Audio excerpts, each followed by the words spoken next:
Beliau Nabi Khidir mendatangiku dengan salam yang perlahan membangunkan tidurku, lalu beliau berkata, "Wahai Ahmad, bangun dan dengarkan apa-apa yang aku sampaikan, lalu tulislah. Wahai Ahmad, sampaikanlah kepada sahabat-sahabatmu tentang malam Lailatul Qadr. Sungguh jika dirimu melihat bagaimana bersih dan sucinya salju yang turun dari langit, lalu terhampar di atas gunung yang tinggi lagi luas. Begitulah perumpamaan bersihnya seseorang dari seluruh dosa-dosanya di masa yang lalu. Sungguh sangatlah putih dan bersih, serta sucinya buku catatan amal buruk. Seorang hamba di malam Lailatul Qadr tidaklah luput bagi Allah dalam menghapus segala dosa bagi hambanya di malam itu tanpa tersisa. Hendaklah dirimu berjuang meraihnya di akhir bulan Ramadan. Wahai Ahmad, katakan kepada para pengikutmu tentang peristiwa malam Lailatul Qadr, yakni tentang cara Allah memperlihatkannya kepada hamba-hambanya yang benar-benar berpuasa di bulan Ramadan dengan penuh kegembiraan dan ketabahan serta kesabaran dalam menjalankannya, yakni pada 5 keadaan. 1. Seseorang bermimpi memandang langit dengan bintang-bintang yang indah dan langit terang benderang menyejukkan, tak menyilaukan, dengan warna-warna indah di sekitar langit. Ini Lailatul Qadr, orang-orang khusus. Disebabkan saat itu Allah mengenggam ruhnya dengan keadaan sangat dekat dengan Allah dan sangat dekat dengan pintu-pintu menuju Arash.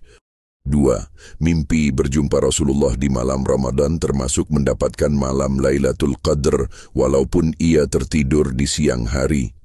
Bisa disebabkan ia termasuk fakir miskin yang sabar, orang yang terzalimi, fakir miskin yang dizalimi, yatim piatu yang rajin mencari yang halal, istri yang menjaga aib suami, yang menyisihkan nafkah dari suaminya untuk berinfak syadaqah secara rahasia demi menjaga derajat dan nama baik suaminya, suami yang sabar, karyawan yang amanah dan menyenangkan atasannya dengan amal syalehnya, anak yang taat kepada kedua orang tuanya walau keduanya miskin, murid yang taat kepada guru, orang yang dermawan lagi sabar dan tawadhu, orang yang taubat dengan taubat yang benar dari dosa-dosa besar, taubat dari perbuatan dosa, durhaka kepada orang tua, korupsi, LGBT, zina, membunuh, hasad, namimah, menolong perzinahan dan taubat meminum, memakai narkoba atau membuatnya, atau membuat tempat atau wadah narkoba,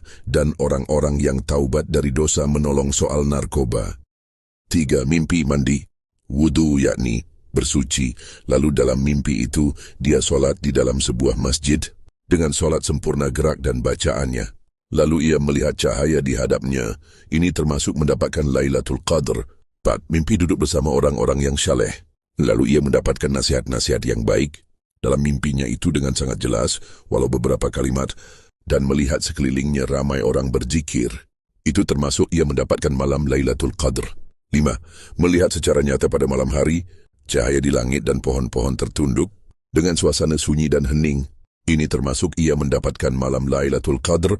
Kejadian ini termasuk derajat Lailatul Qadr di bawah mereka yang mendapatkan dalam mimpi mereka. Lalu saya bertanya kepada beliau Nabi Khidir alaihissalam, kenapa melihat malam Lailatul Qadr termasuk kejadian yang derajatnya rendah dibandingkan dengan orang yang mendapatkannya dalam mimpi?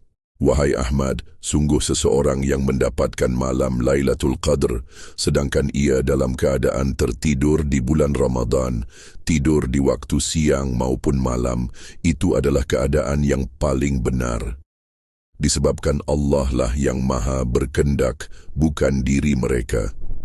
Siapakah yang mengenggam ruh manusia ketika ia tertidur?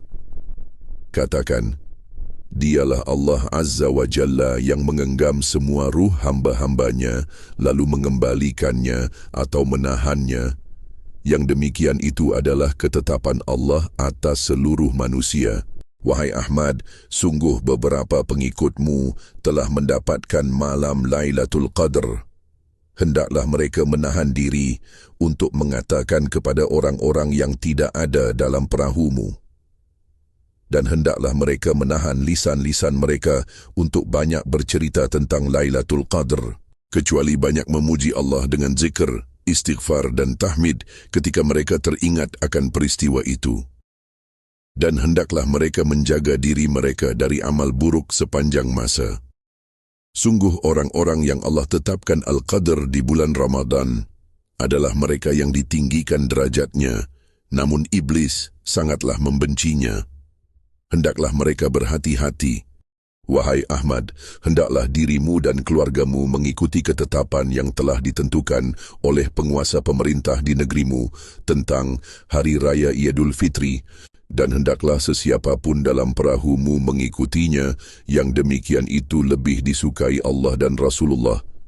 Sedangkan jika ketetapan mereka tidaklah benar, maka tidak ada dosa bagimu dan Allah Maha Mengetahui dan Maha Bijaksana. Wahai Ahmad, hendaklah para pemimpin di perahumu memeriksa zakat fitrah semua pengikut di dalam perahumu, dan hendaklah mereka membayarkannya di tempat mereka menetap hingga terbit fajar. Jika mereka telah membayarkan zakat di tempat mereka, lalu salah satu dari mereka meninggalkan tempat itu, berpergian, dan berdiam diri di sebuah kota hingga fajar 1 Syawal tiba, maka hendaklah ia wajib membayarkan kembali zakat fitrah di tempat itu. Yang demikian itu adalah perbuatan yang terbaik dan sesuai dengan yang telah ditetapkan oleh kakekmu Nabi yang mulia Rasulullah Muhammad